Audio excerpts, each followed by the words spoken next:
HRPM में आप सभी का स्वागत है। नेक्स्ट वीडियो डालते हैं हम लोग असली गरीब होता कौन है। ठीक, अभी तक गरीबी दूर इसलिए नहीं हो पाई थी ना कि हम लोग हवा में उड़ रहे थे, असल पॉइंट्स तक हम लोग नहीं पहुंच पा रहे थे। जैसे देखिए, अगर हर शादी के बाद एक लड़की को भी, चाहे वो लड़का हो, शादी के बाद उसको अपनी स्ट्रगल खुद करनी पड़ती है। चाहे पेरेंट्स जितना भी इकोनॉमिक, अगर बिजनेसमैन नहीं है तो अब बिजनेस भी उनको अपने इंटेलेक्चुअल्स और स्ट्रेटजी से ही आगे बढ़ाया जा सकता है। इन रियलिटी देखा जाए तो आजकल जो स्ट्रेटजीज चल रही है ना, वो आज नहीं तो कल ऐसा फेल्योर होंगी, और फिर उसके बाद जब फेल्योर होंगी तो होगा क्या ना कि फिर वो गट्स नहीं होंगे जो रतन टाटा जी के थे, जमशेद टाटा जी के थे, अजीज प्रेम जी के थे, धीरू भाई अंबानी जी के थे, जो खड़ा, क्योंकि वो उस दौरान खड़ा किए थे लोग जब पॉसिबिलिटीज़ नहीं थी। और आज के लड़कों के पास या लड़कियों के पास बहुत सारी पॉसिबिलिटीज़ हैं, लेकिन उनमें ये मोर जो इफ़ेक्टिव पॉसिबिलिटीज़ इनके लिए लगता है वो चीटिंग लगता है। चीटिंग करना छोड़ दें, ये हम शुरू से कहते हैं, तो कोई भी सक्सेस हो सकता है। जो छोटे लेवल पे, जैसे हम लोग स्टेट लेवल के थे, तो हम अक्सर बोला करते थे कि इन बच्चों को बड़े प्लेटफॉर्म में, इंडिया में बड़ा प्लेटफॉर्म दिल्ली ही होता था, उनके साथ, उनके बच्चों के साथ या उस जगह मात्र अगर ये सरवाइव करें तो अच्छा गेन करेंगे। इनके अंदर की वो जो निगेटिविटी है वो दूर होगी। सर्वाइवलशिप सबके पास, जो बेटर सर्वाइवल फिटेस्ट, जो डार्विन का यूं ही नहीं है, वो बिल्कुल सही है। कुछ भी डिग्री चाहे जो भी ले लीजिए, उसको डिस्क्राइब आपको अपने पर्सनालिटी में, अपने काम में, अपने एक्शन में खुद करना होता है। और कुछ लोग जो पढ़े लिखे नहीं हैं उनके लिए हम नहीं कह रहे, मेरी माँ भी नहीं पढ़ी लिखी थी लेकिन बहुत इंटेलिजेंट थी, मेरे बाबूजी इंटरमीडिएट थे, जिम्मेदारियों की वजह से सक्सेस नहीं हो सके उतना, लेकिन वो जब स्टार्टिंग किए थे, जैसा वो बताए थे, हम जानते हैं अपने नॉलेज के, SDM पे रिटायर्ड हुए रहते, और जब रिटायर्ड हुए 40 साल के बाद, वो भी कम नहीं था, वो विजिलेंस डिपार्टमेंट के इंस्पेक्टर होकर रिटायर हुए, सिपाही पे भर्ती हुए थे, और 2008 में रिटायर हुए थे। तो हम लोग के पास कहने के लिए परिवार में वही एक बड़े थे ही कमाऊ आदमी, और सबका अपना अपना था। देखिए हम बता रहे हैं, देखिए ये एक प्लेंट है, अभी एक हम अपने बच्चे कैसे सरवाइव करते हैं, हम 17 साल से किस तरह सरवाइव कर रहे हैं। ठीक, अब हमारा बैकग्राउंड था, हमारे घर में लड़कियां पढ़ती नहीं हैं, हमारे खानदान में बहुत ज़्यादा पढ़ा लिखा कोई नहीं था, लड़कियों को गृहलक्ष्मी माना जाता था, हमें पढ़ने का शौक़ था, मेरे बाबूजी मेरे शौक़ को दबाए नहीं, हम जितना चाहे जो चाहे पढ़ाते गए। ठीक, लेकिन हम अपने लिमिट तो कभी क्रॉस किए नहीं, इसलिए हम कभी इधर उधर घूमे नहीं। अब जब घूमे नहीं तो हमें कुछ पता ही नहीं होगा। हम बैंक जाके तो बैंकिंग किए नहीं, भाई लोग किए, हम यहाँ से जाके सामान तो खरीदे नहीं, बोल के।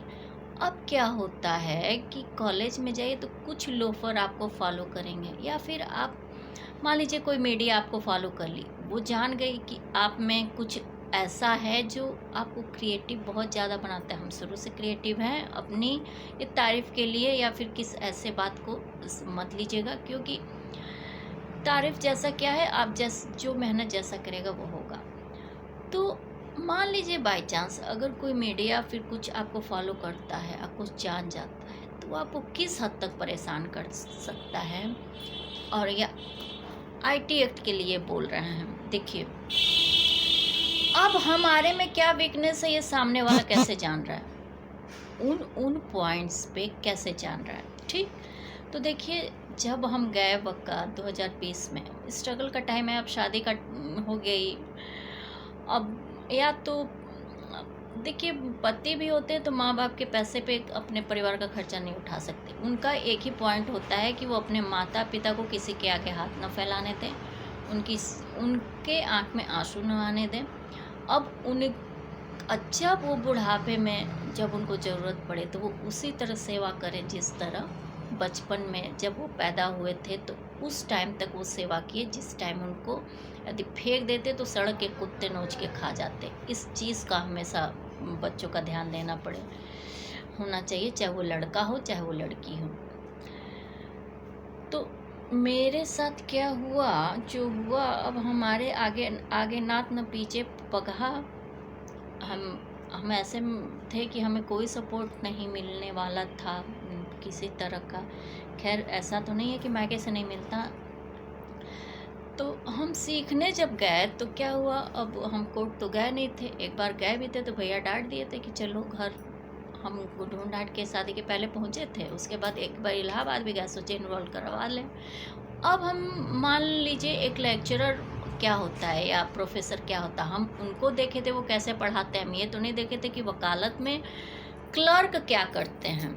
आर्गुमेंट तो हम कर सकते थे, कहा जाए जब टॉपर थे तो उन चीज़ों की मेरे से ज़्यादा नॉलेज किसी के पास नहीं होगी। यदि हम अपने कॉलेज में लेडी राम जेठमलानी के रूप में अगर हमें कुछ लोग बोलते भी हों, चाहे आर्गुमेंट में बेटर मानते भी हों, तो हम तुरंत सीनियर लॉयर तो बन नहीं गए।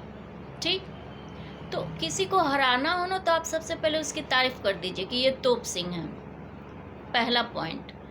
दूसरा क्या होता है कि आप क्लरिकल सीखे नहीं, और ये सभी जानते हैं कि क्लर्कियल मैटर ये नहीं जानती है। और जब सीनियर लॉयर ढूंढने की ज़रूरत पड़े, अगर गुरु के पास ही जाता है आदमी तो कोई मूर्ख बना के, वैसे गुरु जी का तो हम बहुत धन्यवाद देंगे, पता नहीं वो हैं कि नहीं है ये हम नहीं जानते। गिरधरदास वर्मा नाम बताए थे, बोर्ड था वहीं पे एक बुजुर्ग बैठे थे, तो हम उन्हीं से पूछे कि गिरधरदास वर्मा सर कहाँ पढ़ेंगे, उनको सुनाई दे नहीं रहा था। लगाए थे, फिर भी 4 बार पूछने पे वो उनको समझ में आया कि हम गिरधरदास वर्मा सर को पूछ रहे, तो वो बोले हम ही हैं। अब हमें वकील चाहिए था, काला कोट पहने थे, बुजुर्ग थे, तो क्या हुआ, कुछ तो अनुभव देंगे। हमारा शुरू का सोच यही था, अगर झूठ भी बोलेंगे तो भी, नहीं बोलेंगे तो भी। तो हम उनको ज्वाइन कर लिया। हम बोले ठीक है सर, हमें ये सर भेजे हैं, हमें आपको ज्वाइन करना है। वो बोले ठीक है, हो गया। उनके अंदर 8 जूनियर मिले, चौकी हमको मिला, मुंशी मिले, सब कुछ मिला, टाइपराइटर वगैरह सब। एक तरह से वो चौकी हमको मिल गई, क्योंकि उसके बाद अब जो हमें दिए थे तो ये तो गलत फहमी में थे कि हम फास्टली ग्रो नहीं कर पाएंगे, क्योंकि हमें क्लर्कियल सिखाएगा कौन, क्योंकि सर तो बुजुर्ग थे और सीढ़ी उतर चढ़ नहीं सकते थे, सुनाई देता नहीं था, और 90 साल एज थी शायद उनकी। ऐसा आसपास के सब बच्चे, तो पूरा प्लान था हमें प्रैक्टिस से रोक के बेवकूफ़ बनाने का। हम बोले ठीक है चलिए कोई बात नहीं। हम अपना सेल्फ प्लीडिंग तो हमें आती थी, हम तो किसी भी फैक्ट पे हम प्लीडिंग कर लेते। तो देखिए मेरी प्लीडिंग क्या है। Before district court of Varanasi, judicature at Varanasi हो गया। सूट नंबर तब दिया जाता है जो ओरिजिनल सूट जो होता है, जो प्लेंट सबमिट होता है, उसके बाद जो सूट नंबर मिल जाता है तो जनरली अपील में डालना चाहिए, लेकिन सभी डाले थे तो हम भी डाल लेते हैं सूट नंबर, मैटर, उसके बाद प्लेंटिफ और डिफेंडेंट के नेम, फिर उसके बाद आपका आता है आप जो कहें फैक्ट के बारे में डिस्क्राइब करेंगे, that the plaintiff above named briefly हम हियर बाई हम हम्बली रिक्वेस्टेड, मतलब जैसे जैसे हम कॉन्सेंट्रेट करके अपना लिखें। अब हमको टाइप से ले के फ़ोटो स्टेट तक जल्दी नहीं मिलता है, तो देखिए हम अपने नोटबुक है गूगल का, उसमें टाइप किए, भाई से अपना निकलवाए थे, तो गड़बड़ में थोड़ा 2 जगह वो हो गया, तो ये हो गया। उसके बाद आपका आता है फैक्ट एंड इशू हो गया। उसके बाद मेरे उसमें कोई वो नहीं है, ज्यूरिडिक्शन हो, cause of action, fact of issue हो गया, कॉज ऑफ एक्शन हो गया, ज्यूरिडिक्शन हो गया, कोर्ट फीस हो गया, मतलब उसका वैल्यूएशन आप डिफाइन कर दिए, रिलीफ डिफाइन कर दिए, रिलीफ और कोर्ट फीस डिफाइन हो गया आपका। ठीक, ये एग्जैक्ट प्लेनिंग है। उसके बाद प्रेयर आता है, प्रेयर